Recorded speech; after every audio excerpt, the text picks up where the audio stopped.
a apreciação do primeiro e único projeto de lei de iniciativa popular da história do Paraná, o projeto de lei PL 248/2001, que era contra a privatização da Copel, aconteceu na sessão legislativa mais longa, polêmica e tumultuada da história daquela Casa de Leis na Assembleia Legislativa do Paraná.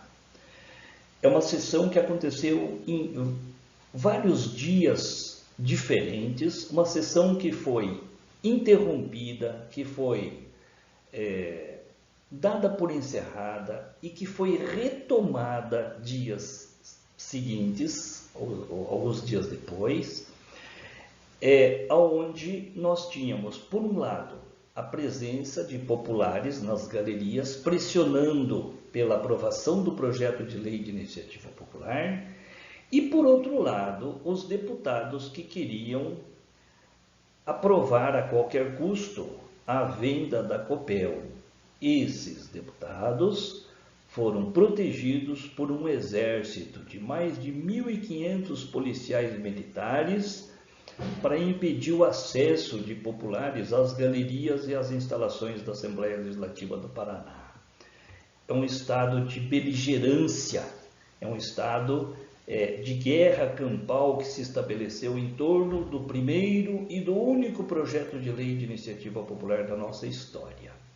Apesar dessa situação toda, essa guerra campal contra o povo venceu o poder do debate, o poder das argumentações, o poder de convencimento e não o poder das armas. Aquela sessão legislativa de apreciação do projeto de lei de iniciativa popular, além de longa, polêmica e tumultuada, conforme nós vimos, também foi uma sessão eivada de irregularidades, vários tipos de irregularidades. Tanto é que o Poder Judiciário do Estado do Paraná, através do Tribunal de Justiça do Paraná, reconheceu, acatou um recurso do falecido deputado Luiz Carlos Caíto Quintana, do MDB, que determinou o cancelamento daquela sessão de votação do PL 248. Não só determinou o cancelamento, como determinou que fosse votado novamente. Afinal de contas, era um projeto de lei feito pelo povo. Portanto, esse projeto de lei deveria tramitar novamente pela Assembleia Legislativa. Estabeleceu-se, assim, um litígio entre o Poder Judiciário e o Poder Legislativo do Paraná. Importante entender que existe igualdade entre os três poderes. O Poder Judiciário é o poder responsável por fazer cumprir as leis. Portanto, sem legitimidade no processo legislativo, o Poder Judiciário não tem o que julgar. Determinou que fosse votado novamente. No entanto, a Assembleia Legislativa solenemente ignorou essa determinação e nunca colocou de volta o PL 248 em apreciação. Portanto, ele perdeu o momento, perdeu o objeto. Inclusive hoje, se quisesse colocar esse projeto de lei de iniciativa popular em apreciação, ele não teria mais sentido do ponto de vista numérico, do ponto de vista formal.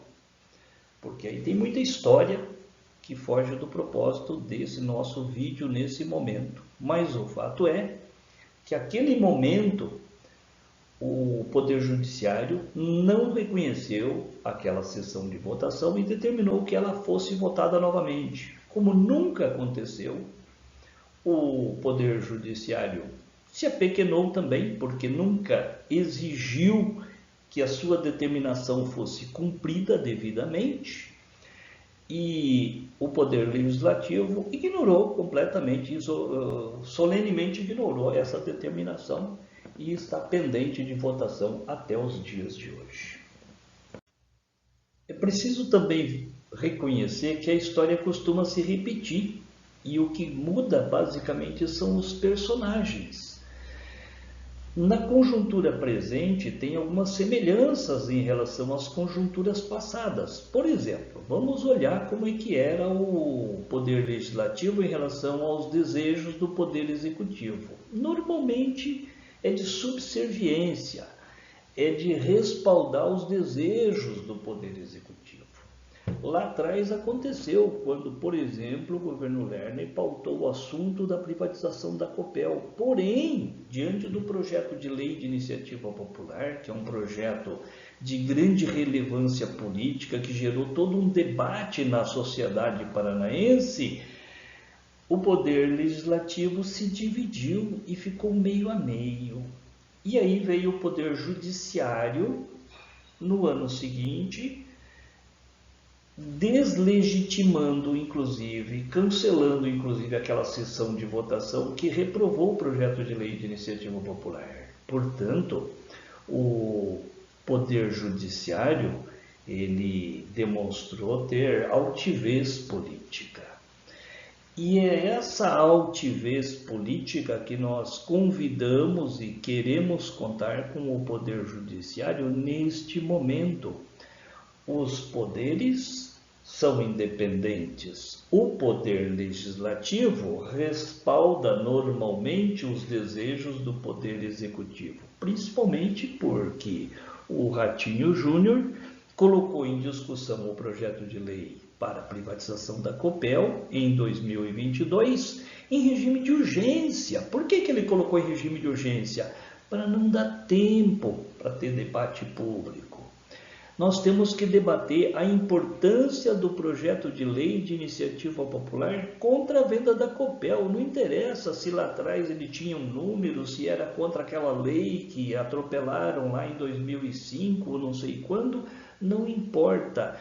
Era contra a venda da Copel.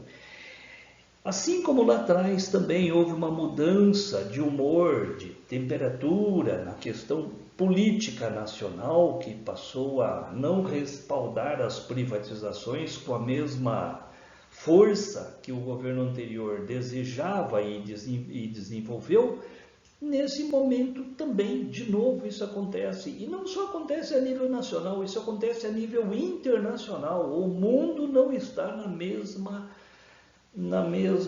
momento. O Brasil está na contramão do resto do planeta quando quer privatizar. Privatização é coisa do passado, deu errado no mundo inteiro. Por que insistir com privatizações aqui no Brasil?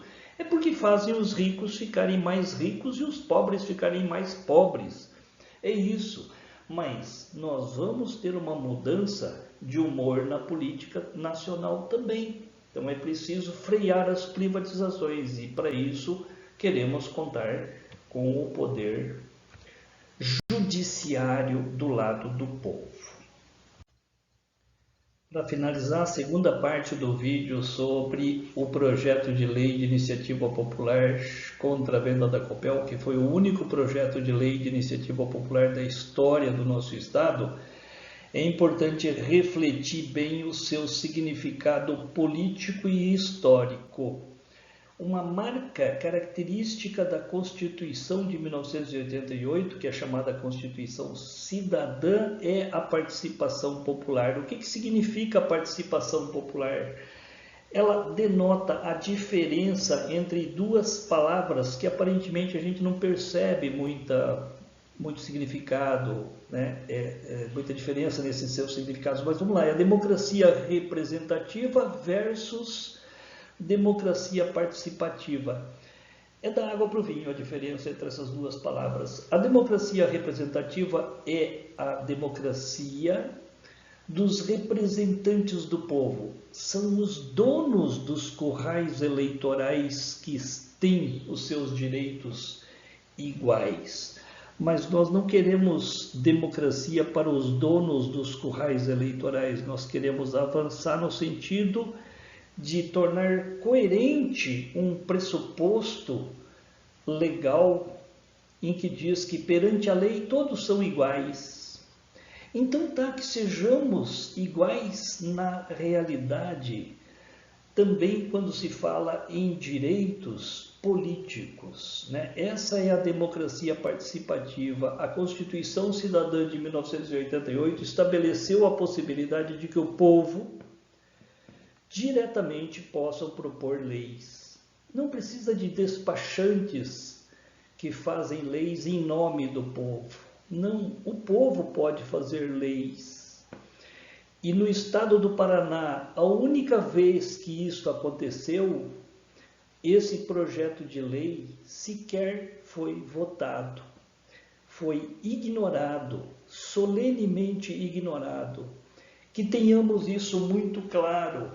A privatização da Copel era o mérito desse projeto de lei de iniciativa popular. Ele não pode ser ignorado, não será ignorado e jamais será esquecido pelo povo do Paraná. Lembremos sempre disso.